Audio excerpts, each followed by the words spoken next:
నమస్కారం. నా పేరు డాక్టర్ శంకర్ నాయక్. నేను జనరల్ సర్జన్. కొత్తగూడెం హాస్పిటల్లో సర్జరీ చేస్తుంటాం. భద్రాచలం కూడా ఇక్కడ చాలా ప్రైవేట్ హాస్పిటల్లో వచ్చి సర్జరీ చేస్తున్నాం. మనుగూరులో కూడా సర్జరీ చేస్తుంటాం, స్వాతి హాస్పిటల్. ఈరోజు పత్రికా సమావేశానికి పెట్టడం కారణం ఏంటంటే, వచ్చే పార్లమెంట్ ఎలక్షన్లో కాంగ్రెస్ పార్టీ తరఫున నాకు అవకాశం ఇవ్వమని రిక్వెస్ట్ చేయడం ఒకటి.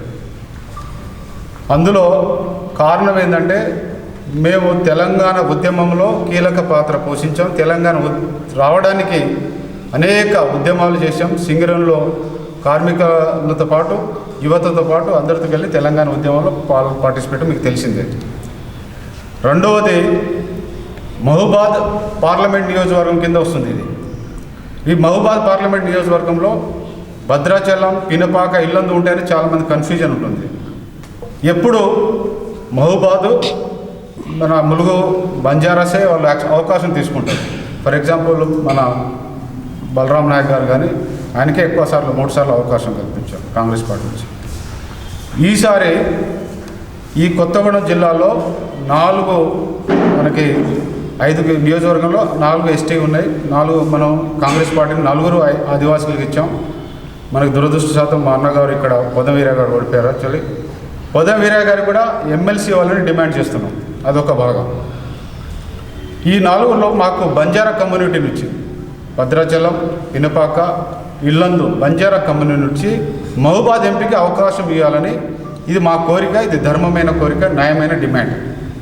ఎందుకంటే ఆల్రెడీ మహబూబాదు, డోర్నకల్లు బంజారాస్ ఎమ్మెల్యేకి ఇచ్చారు, వాళ్ళు గెలిచారు. Doctor Murali Nayak, doctor Ramachandra Nayak. మళ్ళీ వాళ్ళకే అవకాశం ఇస్తే మాకు ఇక్కడ ఈ జిల్లాలో రిప్రజెంటేషన్ లేదు. సో బంజారాస్ మాకు అన్యాయం జరుగుతుంది అనేది ఒక డిమాండ్. అదేవిధంగా రెండోది, ఈ మహబూబాద్ పార్లమెంట్లో అనేక ఇండస్ట్రీస్ ఉన్నాయి. రైస్ మిల్లుల నుంచి మొదలు పెట్టుకుంటే Singareni, ITC, power plant, BTPS, heavy water plant, AP Royals. ఈ ఇండస్ట్రీలో నేను ఒక సర్జన్గా పనిచేసిన, ఐఎన్టీసీలో ముఖ్య పాత్ర పోషించిన. మొన్న జరిగిన ఐఎన్టీసీ ఎలక్షన్లో ట్రేడ్ యూనియన్ ఎలక్షన్స్ అంటాం, అందులో మేము గెలిచాం. ఇక్కడ కొత్తగూడెం తరఫున మనుగూరు, ఇల్లందులో మేమే గెలిచాం. సో ఐఎన్టీసీ తరఫున కూడా నేను సెంట్రల్ వైస్ ప్రెసిడెంట్ కోల్ మైన్స్కి, state central vice president state union బాడీకి సంజీవ్ రెడ్డి గారి నాయకత్వంలో పనిచేస్తున్నాం. కాబట్టి ఐఎన్టీసీ కోటా చూసుకున్నా నాకే అవకాశం ఇవ్వాలని కోరుతున్నాం. అదేవిధంగా చట్టసభలో మేము మొన్న జరిగిన సెంట్రల్ గవర్నమెంట్ బీజేపీ రైతు చట్టాలు తీసుకునే దాంట్లో పంజాబ్, ఢిల్లీలో ఒక నెల ఉండి వాళ్ళతో పాటు పోరాడి ఆ నల్ల చట్టాలు మళ్ళీ తీసుకునేంత వరకు నేను వాళ్ళతోటే ఉన్నాను. అదేవిధంగా ఎంఎండిఆర్ యాక్ట్ అని కార్మికుల నల్ల చట్టాలు కూడా వచ్చినాయి. Privatization, Singareni coal blocks privatization మీద నేనే కొట్లాడుతున్నాను. సో ఈ సబ్జెక్ట్ వైజ్ ఐఎన్టీస్కి ఇస్తే కార్మికులకు, రైతులకి కాపాడుకున్న వ్యక్తిగా ఉంటాను. గెలిచే అవకాశం కూడా ఒకటి ఉంటుంది. ఇంకా మూడోది, ఏదైతే మనకి ఇక్కడ ఉన్న నిరుద్యోగ సమస్యలు కానీ, ఇక్కడ ఉన్న ఆరోగ్య సమస్య కానీ, ఒక డాక్టర్గా ఈ ఏజెన్సీ ప్రాంతంలో నాకు ఒక అవకాశం ఉంది వాళ్ళని సర్వీస్ చేయడానికి గుర్తుంది. ట్రైబల్ యూనివర్సిటీ మీద కొట్లాడినాం, మంచిది. ఇప్పుడు మనకు సమ్మక్క సారక్క ట్రైబల్ యూనివర్సిటీ వచ్చింది. కానీ దాన్ని ఏ విధంగా ఇంటర్నేషనల్ స్టాండర్డ్ తీసుకోవాలి, ఆ ఎడ్యుకేషన్ ప్లాన్ ఏందనేది చాలామంది తెలియదు. మాకు తెలుసు, ఆ యూనివర్సిటీలో చదివినాం కాబట్టి నాకు అవకాశం ఇస్తే ఆ యూనివర్సిటీని ఇంటర్నేషనల్ యూనివర్సిటీ తీసుకోవడానికి ఇక్కడ ట్రైబల్స్ ఇక్కడ చదివిన వాళ్ళు అమెరికాలో ఏ విధంగా పోవాలి, చైనా ఎట్లా పోవాలి, జపాన్ ఎట్లా పోవాలి, ఉద్యోగాలు ఎలా అవకాశాలు ఇచ్చారు అంటే గ్లోబలైజేషన్, ఆ ఎంప్లాయ్మెంట్ అనేది మాకు తెలుసు కాబట్టి నేను ఉపయోగపడుతుందని తెలియజేస్తున్నాను. ఈరోజు నేను యొక్క ట్రైబల్గా ఇక్కడ ఉండి మన యొక్క భారతదేశంలో దాదాపు అన్ని రాష్ట్రాల్లో నేను ఒక ట్రైనర్ అంట, ఆపరేషన్ నేర్పించడం, mentor, Procter, faculty, international faculty అంటారు. మీకు ఎవిడెన్స్ కూడా ఇస్తాను. నేను చైనాలో ఆపరేషన్ నేర్పిస్తాను, కజకిస్తాన్, జర్మనీ అనేక దేశాల్లో డాక్టర్స్కి ట్రైనింగ్ ఇస్తున్నాను. నా ట్రైనింగ్, ఈ నాలెడ్జ్ ఈ ఏరియాకు ఉపయోగపడుతుందని నేనే తెలియజేస్తున్నాను. తర్వాత ఇక మన వ్యవసాయం గురించి చూసుకుంటే సీతారామ ప్రాజెక్టు.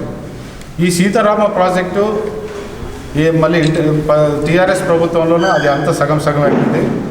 తుమ్మల నాగేశ్వరరావు గారి ఒక ఆలోచన ఆయన ఎప్పుడు డెవలప్మెంట్ మీద డెవలప్మెంట్ అభివృద్ధి కోరుకున్న వ్యక్తి. మొన్న రివ్యూ మీటింగ్ పెట్టిన తర్వాత కొంత డబ్బు ఇస్తే దీనికి మనం పునరుద్ధరించుకోవచ్చు, తర్వాత ఈ వాటర్ని కాలేరు తీసుకెళ్ళవచ్చు అనేది సంతోషమే. కానీ మేము ఒక ఎంపీ క్యాండిడేట్గా వస్తే ఈ సీతారామ ప్రాజెక్ట్ అదే కుడి కాలువ ఎడమ కాలువ బయ్యారం చెరువు ఇల్లందుకి రోళ్లపాడులో ఇది ఓపెనింగ్ అయింది. సో దీన్ని ఏ విధంగా తీసుకోవాలో మాకు ఒక ప్రణాళిక ఉంది, ఒక ప్రాజెక్టు ప్లానింగ్ ఉంది మాకు. ఇవన్నీ ఎందుకు చెప్తున్నా మీకు కాంగ్రెస్ పార్టీకి రిక్వెస్ట్ చేస్తున్నాను, చదువుకున్న వ్యక్తి మాలాంటి వ్యక్తికి, అదేవిధంగా కొత్తగూడెం వాళ్ళ వాసికి మహబూబాద్ టికెట్ కేటాయిస్తే భవిష్యత్తులో పార్టీకి అవకాశం ఇస్తే మనకి పార్టీ డెవలప్మెంట్ ఛాన్స్ ఎక్కువ ఉంటుంది. ఒక్క నిమిషం సార్. పొంగులేటి శ్రీనివాసరెడ్డి ఆశీర్వాదాలతో